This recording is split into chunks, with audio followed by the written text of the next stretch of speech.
बड़ी खबर आप तक पहुंचा रहे हैं। कोर्ट पहुंच चुके हैं अरविंद केजरीवाल। अब से थोड़ी ही देर में उनकी कोर्ट में पेशी होने वाली है और आज का दिन अरविंद केजरीवाल के लिए बहुत ज्यादा महत्वपूर्ण है क्योंकि 2 बार की कस्टडी जो है वो आज खत्म हो रही है।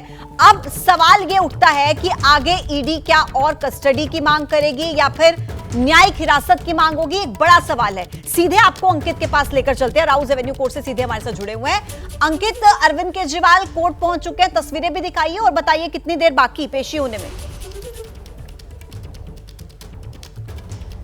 जी बिल्कुल, कोर्ट परिसर में दाखिल हो चुके हैं अरविंद केजरीवाल। अब से करीबन 3 से 4 मिनट पहले अरविंद केजरीवाल यहाँ पहुंचे हैं। लेकिन जिस बात का मैं जिक्र कर रहा था ना, यहाँ पर इस वक्त जो है जो दिल्ली पुलिस ने पूरा एक सुरक्षा घेरा बनाया हुआ है, बैरिकेड्स लगाए हुए हैं और इन बैरिकेड्स के पास में जो गेट है, इससे और पहले जो गेट था वहां से लेकर के गए हैं। और इस वक्त जो अरविंद केजरीवाल को जो 5वां तला है, यानी कि जो 5th फ्लोर है, जहां पर 502 नंबर की कोर्ट है, जहां पर उनकी पेशी होनी है, वहां पर ले जाया जा रहा है। यहाँ पर पहले उनको लॉकअप में लाया गया और उसके बाद में वहां से जो है उनको लेकर जाया जा रहा है 5वें जो फ्लोर पर। तो ईडी के अधिकारी उनको लेकर के पहुंचे हैं। लेकिन जिस बात का जिक्र मनोज कर रहे थे ना कि आज का दिन महत्वपूर्ण इस वजह से है कि अरविंद केजरीवाल को लेकर के ईडी मुमकिन है कि वो ये कह दे कि अब हमको जो है अरविंद केजरीवाल की कस्टडी नहीं चाहिए। और अगर कस्टडी नहीं चाहिए तो उसका अगला जो क्या वो कदम होता है वो ये होता है कि आरोपी को न्यायिक हिरासत में भेजा जाता है। न्यायिक हिरासत अमूमन 14 दिन की होती है और 14 दिन पे हर 14 दिन पे वो बढ़ती रहती है। इसके उदाहरण के लिए हमको समझना होगा मनीष सिसोदिया या संजय सिंह या सत्येंद्र जैन का केस, जहां पर उनको जैसे ही जांच एजेंसी की हिरासत से भेजा गया न्यायिक हिरासत में यानी कि जेल में,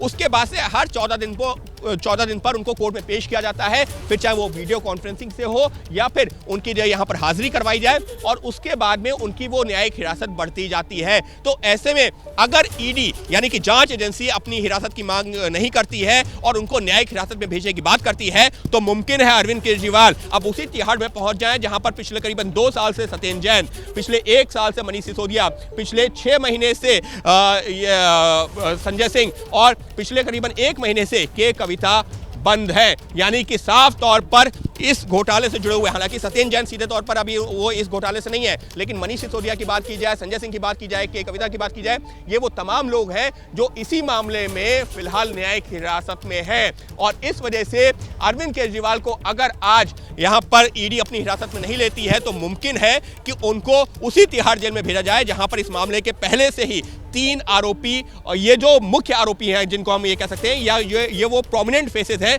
जो बंद हैं। इसके अलावा केस से जुड़े हुए अन्य आरोपी भी बंद हैं। तो फिलहाल इस वक्त अरविंद केजरीवाल को जो 5वां फ्लोर है वहां पर ले जाया गया है जहां पर ये कोर्ट रूम है और कोर्ट रूम में अगले कुछ मिनटों के अंदर अरविंद केजरीवाल को पेश किया जाएगा। तो फिलहाल कोर्ट रूम में जहां पर उनकी पत्नी सुनीता केजरीवाल पहले से ही मौजूद थी, अब जो है आम आदमी पार्टी के कई और नेता मौजूद हैं, उनके वकीलों की टीम मौजूद है और उनकी कोशिश ये होगी, वकीलों से जब हमने बात की है तो उनकी कोशिश यही होगी कि अरविंद केजरीवाल को जब वहां पेश किया जाए और न्यायिक हिरासत में भेजा जाता है तो उनकी तरफ से जमानत याचिका लगाई जाए। और हम कोशिश करेंगे, वो तस्वीरें सामने आ गई हैं जो अरविंद केजरीवाल को जब कोर्ट रूम में पेश किया जा रहा है, अगले कुछ सेकंड्स में हम अपने दर्शकों को वो तस्वीरें भी दिखाएंगे। अरविंद केजरीवाल सुरक्षा घेरे में पहुंच चुके हैं कोर्ट रूम में और फिलहाल उनके चेहरे पर हालांकि किसी तरीके का तनाव भले ही ना हो, लेकिन यकीन मानिए जब भी जो है इस तरीके से हिरासत में होते हैं तो तनाव भले ही आप दिखाएं ना दिखाएं बढ़ जाता है। और फिलहाल इस वक्त के लिए बड़ी खबर यह है, अरविंद केजरीवाल को कोर्ट रूम में पेश कर दिया गया है।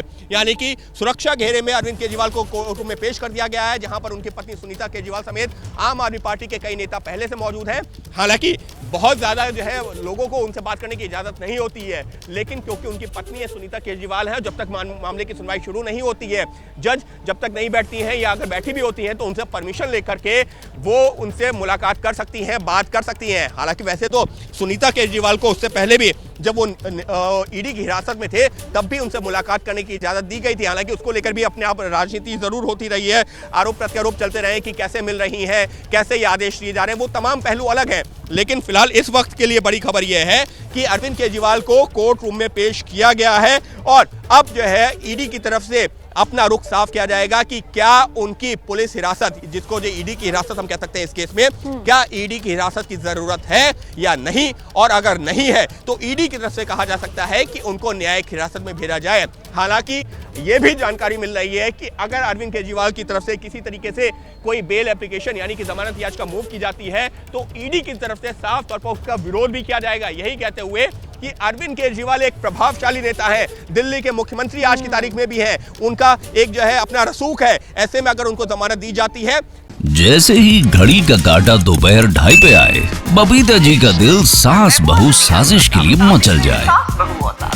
और ये है इनकी बहू, पूरे दिन ऑफिस की टेंशन हो जाए गॉन जब ये करें अपना फेवरेट शो फ्री टाइम पे ऑन। इनकी तरह आप भी देखिए अपना फेवरेट शो अपने टाइम पर और डाउनलोड कीजिए एबीपी लाइव ऐप अपने स्मार्ट टीवी पर।